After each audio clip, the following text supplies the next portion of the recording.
He has the 96 key listed here for pictures, but it looks okay. I'm not in love with this though, if I'm being honest. How do you feel about the bottom there? Is that just an open bottom? Do you think there's actually be something there to? I think there's gonna be something there. It might be open, but I mean, look at the plate because it's an integrated plates. I think that's gonna be the main seller for this. It's not top mount. It's integrated, so that's gonna be the new.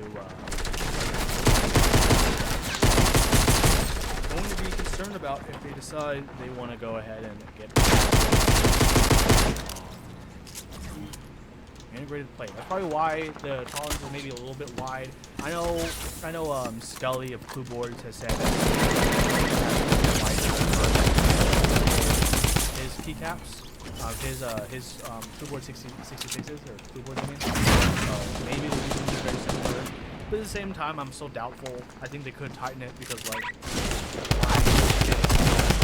64 has way tighter tolerances and integrated plate as well. Yeah, so we'll have to wait for a little bit more info on this. Sort of early IT phase. So yeah, show some support if this is your thing. Next up is a board that a lot of people like because more integrated plates. It is a Doro Exploro.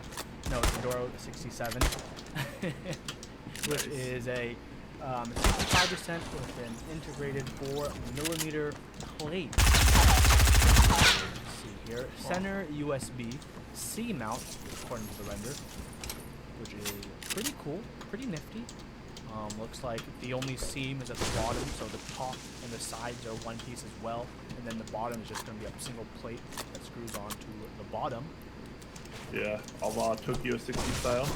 Can be manufactured by now.